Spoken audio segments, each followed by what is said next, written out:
Skin bright ஆகுதுக்கு tips கேட்டீங்க இல்லையா? அந்த பிக்மெண்டேஷன்லாம் குறையணும் டிப்ஸ் கேட்டீங்கல்ல. ஸோ அதுக்கு தான் ஒண்ணு சொல்றேன். சூப்பரா இருக்கும். கண்டிப்பா ட்ரை பண்ணி பாருங்க. கோதுமை மாவு இருக்குல்ல, ஸோ நல்ல கோதுமை மாவு எடுத்துக்கணும். அதுக்கப்புறமா ஆல்மண்ட், பாதாம் அதிகமா கொஞ்சமா எடுத்துக்கோங்க. நல்லா கிரைண்ட் பண்ணிக்கோங்க. பவுடரா பண்ணிக்கோங்க. அதை அந்த கோதுமை மாவு கூட மிக்ஸ் பண்ணிக்கோங்க. அதுக்கப்புறமா ஓட்ஸுமே வந்து நல்லா கிரைண்ட் பண்ணி அதையும் இது கூட வந்து மிக்ஸ் பண்ணிக்கோங்க. மிக்ஸ் பண்ணி நீங்க ஒரு டப்பால வந்து ஸ்டோர் பண்ணி வச்சுக்கலாம்.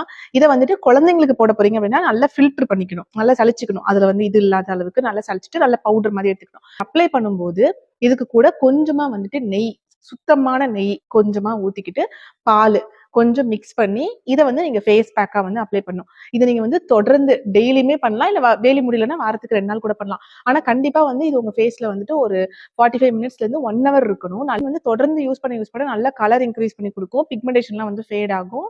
அதுக்கப்புறமா அந்த பாலிஷ்டா ஒரு மாதிரி பளபளன்னு இருக்கும்னு சொல்லுவாங்கல்ல, அந்த மாதிரி உங்க ஸ்கின் நேச்சுரலாவே நல்லா வந்து பளபளன்னு இருக்கும். பஞ்சாப்ல இருக்கக்கூடிய பொண்ணுங்களா பாத்தீங்களா, எல்லாருமே நல்லா பளபளன்னு அழகா இருப்பாங்க, ஸ்மூத்தா இருக்கும் உங்க ஸ்கின். அவங்கள ஒருத்தங்க சொன்ன சீக்ரெட் தான் இது. இதுதான் நிறைய பேர் என்கிட்ட கமெண்ட்லயுமே கேட்டிருந்தீங்க. பிக்மெண்டேஷன் குறையிறதுக்கு, அப்புறமா ஸ்கின் நல்லா பிரைட் ஆகணும், ஈவன் டோன் ஆகணும், டேன் ரிமூவ் ஆகணும்னு. இதுக்கு இதை விட சூப்பரான ரெமெடி வந்து கண்டிப்பா இருக்கவே முடியாது. நீங்க கண்டிப்பா ட்ரை பண்ணி பார்த்துட்டு எப்படி இருக்குன்னு கமெண்ட்ல சொல்லுங்க.